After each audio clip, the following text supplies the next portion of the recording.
முருகனுக்கு மாநாடு, ஆமாம் மதுரையில் நடந்ததே அப்படிம்பீங்க. அது இந்து முன்னணி பாஜக இதெல்லாம் சேர்ந்து நடத்தின. இது பழனியில் அகில உலக முருக பக்தர்கள் மாநாடு நடத்தினாங்க, திராவிட மாடல். அப்பொழுது ஒரு சுவைநேர் அந்த புத்தகம் மாதிரி போட்டிருக்காங்க.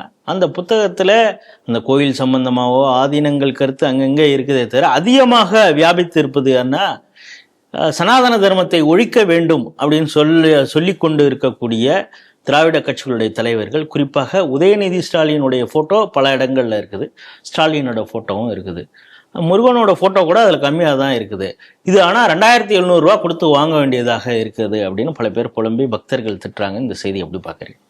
அதில் நீங்கள் ரொம்ப கம்மியாக ரெஸ்ட்ரிக்ட் பண்ணிட்டீங்க. அதில் ஸ்டாலின் படமும் பரவலாக உதயநிதி ஸ்டாலின் படமும் இருக்குன்னு, அதில் அல்லேலூயா பாபு படமும் இருக்குது. அதில் அந்த புஸ்தகம் 2750 அந்த புஸ்தகம் அடித்து ஊர்பட்ட காப்பியை வச்சு யாருமே வாங்கறதுக்கு ஆள் இல்லை போல இருக்கு. அதனால பழனி மாதிரி பெரிய கோவிலில் என்ன பண்ணுறாங்க, யார் போனாலும் 5 பேர் 10 பேர் தரிசனம் பண்ண போனோம், நான் சிறப்பு இது வாங்கிக்கிறேன், ஸ்பெஷல் தர்ஷன், இது ட்ரெயின் ஃப்ளைட்டில் போகிற மாதிரி economy class, ordinary class, deluxe bus, super deluxe மாதிரி ஆலயமும் இவங்களை பொறுத்த வரைக்கும் ஒரு கமர்ஷியல் ஆக்டிவிட்டி ஆனதுனால உங்களுக்கு இலவச தரிசனம், அதுக்கு பேர் தர்ம தரிசனம், கொச்சப்படுத்துறது இந்த பயிலுவை. ஆனால் நம்மளுக்கு வகுப்படுப்பானுங்க. இதை ஸ்பெஷல், சூப்பர் ஸ்பெஷல். அதுவும் திருச்செந்தூர் மாதிரி கோவிலில் 1000 ரூபா 2000 ரூபா 5000 ரூபா வரைக்கும்லாம் சமயத்தில் இப்போ 11000 35000 கணக்கு போட்டு ஒரு ஃபேமிலிக்கே வந்தது. ஒரு மலையாள ஃபேமிலிக்கு 50,000 கொடு 60,000 கொடுன்னா அதெல்லாம் இந்து சமய அறநிலைத்துறையில் சர்வசாதாரணமாக நடக்கும். அதெல்லாம் பார்க்கறதுக்கு அல்லேலூயா பாபுக்கு நேரம் இருக்காது. ஆனால் அல்லேலூயா பாபு என்ன பண்ணுறாரு, இந்த மலர் முருக மாநாடு, ஆன்மீக மாநாடுன்னு இவங்க நடத்தி அதில் நிலைய வித்வான்கள் சுகி சிவம் போன்றவர்கள், அப்புறம் தேச மங்கையர்கரசி இவங்களெல்லாம் வச்சு ஃபாரின்லேருந்து நாங்கள் நிபுணர்கள்லாம் கொண்டு வரோம்னு சொல்லி அதுக்கு கோடிக்கணக்கான பணம். டிஆர் ரமேஷ் கூட கேட்டார், இதுக்கு எங்கேருந்து பணம் செலவு பண்ணுறீங்க, அரசாங்கம் செலவு பண்ணுதா இல்லை நீங்கள் ஸ்பான்சர் வாங்கி பண்ணுறீங்களா அப்படின்னு கேட்டார். இன்னி வரைக்கும் பதில் இல்லை. ஆனால் அவரும் அசராமல் டிஆர் ரமேஷ் இது சம்மந்தமாக HRNCயோட ஒரு தொடர்ந்து கடித போக்குவரத்துலேயே தொடர்ந்து இருக்காரு. அந்த அளவுக்கு அதில் ஏற்கனவே ஆரம்பத்தில் தில்லுமுள்ளு பண்ணவங்க 2750 அந்த புஸ்தகம் பார்த்தீங்கன்னா நல்லா ஒரு தடியாக ஒரு A4 ஷீட் இதில் இருக்குது. அந்த நல்ல பலன்னு எல்லாமே ஆயில் ஷீட்டு. ஒருத்தர் தரிசனம் பண்ண போனவர்கிட்ட நீங்கள் இதை வாங்கிக்கங்கன்னு இருக்காங்க. இந்து தமிழர் கட்சியோட நிறுவனர், முன்னாடி வீரத்துறவி ராமகோபாலனுக்கு உதவியாளர் இருந்தால் என்னுடைய இனிய நண்பர் ராம ரவிக்குமாரும் பழனியில் சாமி கும்பிட போன போது 5 பேர் நீங்கள் ஸ்பெஷல் தரிசனத்துக்கு நீங்கள் இதெல்லாம் டிக்கெட்லாம் வாங்காதீங்க, அதுக்கு பதிலாக இந்த புஸ்தகத்தை வாங்கிக்கங்க, நீங்கள் தரிசனம் பண்ண போகலாம். இன்னொன்று சரி அப்படின்னா ரைட்டு, எனக்கு ரசீது கொடுங்க இதுக்கு அப்படின்னு கேட்டால் அந்த புஸ்தகத்துக்கு ரசீது கிடையாது. அந்த 5 பேர் போய் தரிசனத்துக்கு பண்ண போகிறதுக்கான டிக்கெட்டும் கிடையாது, அது ஏதோ எழுதி கொடுக்குறான்னு இவ்வளோ இருக்கு. இந்த மாதிரி இதில் தகுதிருத்தம் முறைகேட்டில் தொடர்ந்து இந்து சமய அறநிலைத்துறை.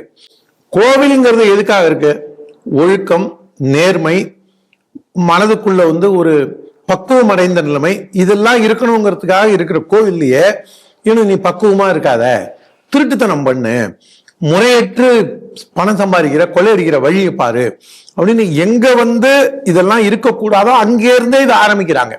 இதுதான் திராவிட மாடல் ஆட்சியோட சாதனைன்னு நினைக்கிறேன். இதுல 2 வேதனைகள். இந்த HRNCயை வச்சு, கோவில் கொள்ளைத்துறையை வச்சு அல்லேலூயா பாபு செய்யற அடுத்த கூத்து 2 கூத்து பார்த்துட்டு அடுத்த செய்திக்கு போவோம். நம்ம முதல் கூத்து, இவங்க ஸ்ரீவில்லிபுத்தூர் ஆண்டாள் கோவில் தான் தமிழகத்தோட எம்பளம். இப்ப கலைஞர் 100 அப்படின்னு கொண்டு வந்துட்டு கருணாநிதிக்கும் கோவிலுக்கும் என்ன சம்பந்தம்னு தெரியல. எனக்கு என்னன்னா, நாளைக்கு எப்படியும் தமிழ்நாட்டில் பிஜேபி ஆட்சிக்கு வரும்போது நானோ ராஜா அண்ணனோ யாரோ ஒருத்தர் இந்து சமய அறநிலைத்துறை ஆன உடனே நாம் ஹஜ்ஜுக்கு போகிறவங்களுக்கு, அப்புறம் ஜெருசலேம் போகிறவங்களுக்கு, கிறிஸ்துவர்களுக்கு, இஸ்லாமியர்களுக்கு அதில் வீரத்துறவி ராமகோபாலன் படத்தை போட்டு நாம் செஞ்சோன்னா அதை செய்யலாம், தப்பு கிடையாது. ஏன்னா ராமகோபாலன் அனைத்து மக்களுக்கான பிரதிநிதியாக திகழ்ந்தார். ஆனால் கருணாநிதி ஆலயத்தின் மீது ஒரு வன்மத்தோடையே இருந்தார். அது நாடு அறிந்த உண்மை. திராவிட முன்னேற்ற கழகம் இந்து சமயத்தையும் இந்து தர்மத்தையும் எள்ளி நகையாடி கொச்சைப்படுத்தி வருவதை பார்க்கின்றோம். ஆனா அந்த கருணாநிதி 100ன்னு போட்டு புலகாங்கிதம் அடைஞ்சு கொஞ்சம் கொஞ்சமா அந்த இந்த ஸ்ரீவில்லிபுத்தூர் கோபுரத்தை எடுக்கிற வேலையை நைஸா இது செஞ்சிட்டு இருக்காங்க. இது ஒண்ணு. ரெண்டாவதா, இவங்க வந்து எல்லா கோவிலுக்கும் நாங்க தல வரலாறு எழுத போறோம். இவனுங்க தல வரலாறு எப்படி எழுதுவானுங்க?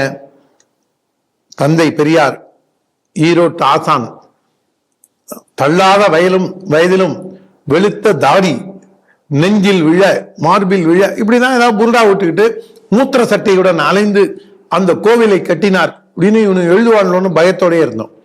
ஆனா கிட்டத்தட்ட ஒரு 30-40 கோவிலுக்கு தல வரலாறு எழுத ஆரம்பிக்கும் போதே இஸ்லாமியர்களுக்கும் அந்த கோவில்களுக்கும் உள்ள தொடர்பை வச்சு இந்த பயிலுவை எழுத ஆரம்பிக்கிறாங்கிற மாதிரி செய்தி வந்தது. இப்ப அதெல்லாம் அமைங்கி இருக்கு. நாளைக்கு இதெல்லாம் அவங்க தாராளமா சர்வசாதாரணமா செய்வாங்க. ஏன்னா ஒரு 25-30 வருஷம் முன்னாடி ஆற்காடு இளவரசர் இந்த அமீர் மஹால்ல இருக்காரு, அவரு மயிலாப்பூர் கபாலி குளத்துக்கான இடம் நாங்க தான் தானமா கொடுத்தது. நாங்க வந்து அந்த அசேன் ஹுசைன் மாரடி நோம்பு முடிச்சுட்டு அந்த குளத்துல தான் போய் ரத்த கத்தியை கழுவுவோம் அப்படிலாம் அவர் சொல்லியிருந்தார். எங்களுக்கு பாத்தியப்பட்ட குளம். உடனே இங்க இருக்கிற பயிலன் நக்கீரன், கோபால், கமலஹாசன், நாசர், ஹிந்துராம் போன்றவர்கள்லாம் அப்படியே புலகாங்கிதான் அடைஞ்சு சுய என்ப அடைஞ்சு புலகாங்கிதான் அடைஞ்சானுங்க. இந்த பயிலுங்க பார்த்தாயா, இது எப்படி ஒரு மத ஒற்றுமையை இருப்பதை இந்து முன்னையும் RSS கெடுக்க பார்க்கின்றது அப்படின்லாம் உருட்டினானுங்க. ஒருவேளை ஒரு பேச்சுக்கு வச்சுப்போம், அது ஆற்காடு நவாப் கொடுத்த இடமாவே வச்சுப்போம். அந்த ஆற்காடு நவாப் எவன்ட்டு இருந்து பிடிங்கினா? ஆற்காடு நவாப் இந்த மண்ணின் மைந்தனா? இந்த மண்ணின் வித்தா? அவனுடைய வழிபாட்டு முறை இந்த மண்ணுக்கு சம்பந்தம் உடையதா? நீ இந்து கிட்ட இருந்து பிடிங்கின, இந்து திருப்பி அதை வாங்கிக்கிட்டான். இதை வந்து நாங்க தானமா கொடுத்தோம்.